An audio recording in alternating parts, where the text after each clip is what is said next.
सभी को शुभ दिन। मैं सिंगापुर के धर्म प्रांत क्राइस्ट चर्च के पैरिश से रेवरेंड पॉल जेवियर हूं।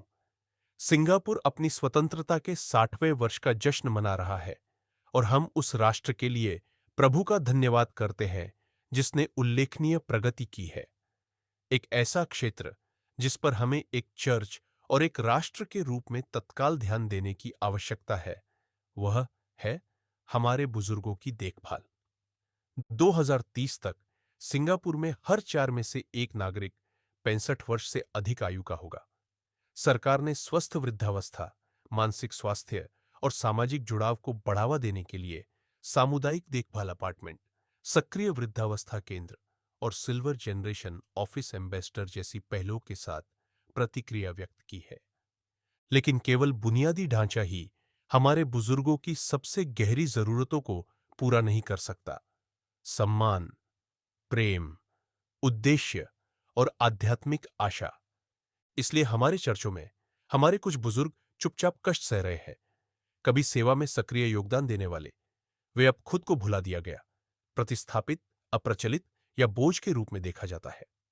कई लोगों को अपने ही परिवारों द्वारा भावनात्मक रूप से त्याग दिया जाता है। कुछ कलीसियाओं में उनकी बुद्धिमत्ता को बिना बुलाए उनकी उपस्थिति का सम्मान नहीं किया जाता। आइए याद रखें, बुढ़ापा उपयोगिता का ह्रास नहीं है, यह अनुभव, दृढ़ता और आध्यात्मिक गहराई का खजाना है। इस साझाकरण के लिए मेरे उपदेश का शीर्षक है, अब और न भुलाया जाए, हमारे बुजुर्गों का सम्मान और उद्देश्य पुनर्स्थापित करना। और लैव्य व्यवस्था, अध्याय 19 पद 32 में प्रभु के वचन हमें याद दिलाते हैं कि बुजुर्गों का सम्मान करना एक ईश्वरीय आदेश है, न कि कोई सामाजिक शिष्टाचार। लैव्य व्यवस्था, अध्याय 19 पद 32। तुम बूढ़े के सामने खड़े होकर बूढ़े के चेहरे का सम्मान करना और अपने प्रभु का भय मानना। मैं यहोवा हूं। यह वृद्धों के सम्मान को स्वयं प्रभु के प्रति श्रद्धा से जोड़ता है।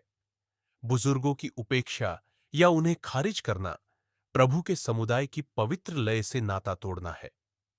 भजन संहिता, अध्याय 71 पद 9 बुजुर्गों की हृदयगत पुकार को व्यक्त करता है। बुढ़ापे में मेरा त्याग न करना, जब मेरी शक्ति समाप्त हो जाए तब मुझे न छोड़ना। भजनकार हमें याद दिलाता है कि हमें अपने बीच बुजुर्गों का सम्मान करना चाहिए और उन्हें नजरअंदाज नहीं करना चाहिए, क्योंकि प्रभु उनसे प्रेम करते हैं और उनके जीवन में अभी भी उद्देश्य और अनुग्रह है। उनकी बुद्धि, प्रार्थनाएं और उपस्थिति कलीसिया के जीवन और विश्वास की उस विरासत के लिए महत्वपूर्ण है जो हम अगली पीढ़ी को सौंपते हैं। और पौलुस तीमुथियुस को लिखते हुए 1 तीमुथियुस अध्याय 5 पद 1 और 2 इस बात पर जोर देते हैं कि कलीसिया में बुजुर्ग पुरुषों और महिलाओं के साथ वैसा ही पारिवारिक प्रेम और देखभाल की जानी चाहिए जैसा हम अपने माता पिता के साथ करते हैं। तो एक कलीसिया के रूप में हम क्या कर सकते हैं? हमें एक सांस्कृतिक बदलाव की जरूरत है, उपेक्षा से सम्मान की ओर, कार्यक्रमों से उपस्थिति की ओर। हम ये व्यवस्थाएं स्थापित कर सकते हैं।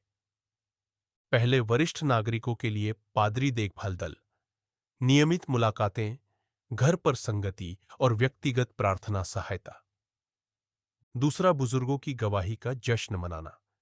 बुजुर्गों को रविवार की प्रार्थना, सभाओं में अपनी कहानियां, सफर और विश्वास साझा करने के लिए आमंत्रित करें। तीसरा, वरिष्ठ मार्गदर्शन, आध्यात्मिक शिष्यत्व और मित्रता के लिए बुजुर्गों को युवा सदस्यों के साथ जोड़ें। चौथी, शालीनता से वृद्धावस्था कार्यशालाएं। चर्च में शारीरिक और मानसिक स्वास्थ्य को बढ़ावा देने के लिए स्वास्थ्य सेवा पेशेवरों के साथ साझेदारी करें। पांचवें, उनके लिए सैर सपाटे और समारोहों की योजना बनाएं, जहां वे खुशी और हंसी के साथ संगति का आनंद ले सकें। अनुप्रयोग, कल्पना कीजिए कि हमारे चर्च कार्य दिवसों में सीनियर कनेक्ट हब के रूप में खुले रहते हैं, जहां समुदाय और हमारे चर्चों के बुजुर्ग एक सुरक्षित स्थान पर व्यायाम करने, कौशल सीखने, कॉफी पीने, कहानियां साझा करने और आशा पाने के लिए एकत्रित हो सकते हैं। सेवानिवृत्त शिक्षक संवादी अंग्रेजी सिखा सकते हैं, चाचा शतरंज या लकड़ी का काम सिखा सकते हैं, और चाची खाना पकाने की विधि या सिलाई के कौशल साझा कर सकती है। देने में उन्हें उद्देश्य मिलता है, और उस उद्देश्य में हमें उन्हें मसीह की ओर ले जाने का मार्ग मिलता है। दृष्टांत: मूसा 80 वर्ष के थे जब प्रभु ने उन्हें जलती हुई झाड़ी से बुलाया। निर्गमन अध्याय 7 पद 7। उस उम्र में जब अधिकांश लोग पीछे हटने की उम्मीद करते हैं, प्रभु अभी अपना सार्वजनिक मंत्रालय शुरू कर रहे थे। वह कह सकते थे, प्रभु, मैं बहुत बूढ़ा हूं, या किसी छोटे को करने दो। लेकिन इसके बजाय हिचकिचाते हुए भी उन्होंने आज्ञा का पालन किया, और अगले 40 वर्षों तक प्रभु के लोगों का मुक्तिदाता, विधि निर्माता और चरवाहा बना। व्यवस्था विवरण अध्याय 34 पद 7। मूसा की मृत्यु के समय वह 120 वर्ष का था। फिर भी उसकी आंखें कमजोर नहीं हुईं और न ही उसकी शक्ति कम हुई। यह श्लोक हमें याद दिलाता है, उम्र हमें प्रभु के उद्देश्यों से वंचित नहीं करती। प्रभु ने किसी युवा योद्धा को नहीं चुना। उन्होंने एक बुजुर्ग चरवाहे को चुना, जिसने रेगिस्तान में इतना लंबा सफर तय किया था कि वह पूरी तरह प्रभु पर निर्भर रहना जानता था। मूसा की तरह हमारे बीच कई बुजुर्ग जीवन भर का अनुभव, विनम्रता और बुद्धिमत्ता रखते हैं। वे भले ही उपदेश पीठों पर खड़े न हों या समुद्र को विभाजित न कर सके, लेकिन वे शक्ति के साथ नेतृत्व, मार्गदर्शन, शिक्षा, प्रार्थना और परामर्श दे सकते हैं। कलीसिया को मूसा की पीढ़ी को आगे लाना चाहिए, जिन्हें समाज भले ही नजरअंदाज कर दे, लेकिन प्रभु अभी भी उन पर भरोसा करते हैं। निष्कर्ष: कलीसिया, आइए हम बुढ़ापे को एक धीमापन नहीं, बल्कि विरासत, बुद्धिमत्ता और विश्वास का एक पवित्र हस्तांतरण माने। जैसा कि नीतिवचन अध्याय 16 श्लोक 31 ठीक ही कहता है, आइए हम एक ऐसी कलीसिया संस्कृति का निर्माण करें जो सफेद बालों के मुकुट को महत्व दे और बुजुर्गों के लिए प्रेम, सुने जाने, उपयोगी होने और सबसे बढ़कर प्रभु और उनके द्वारा देखे जाने के द्वार खोले। लोग, आइए हम उनका सम्मान करें और ऐसा करके प्रभु का भी सम्मान करें। समापन प्रार्थना। दयालु और शाश्वत प्रभु, जीवन के उपहार के लिए और आपके द्वारा हमें दिए गए हर अवसर, युवावस्था, परिपक्वता और वृद्धावस्था के लिए हम आपका धन्यवाद करते हैं। हमारे बीच मौजूद बुजुर्गों के लिए, जिन्होंने विश्वास के पथ पर चलते हुए चुपचाप बोझ उठाया और वर्षों तक त्यागपूर्वक प्रेम किया, आपका धन्यवाद।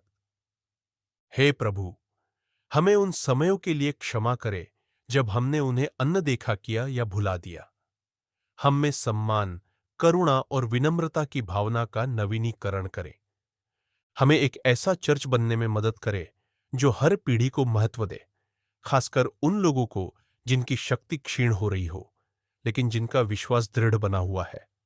हमें उनकी कहानियां सुनना, उनके ज्ञान से सीखना, उनके अकेलेपन में उनके साथ चलना और आनंदपूर्वक उनकी सेवा करना सिखाए।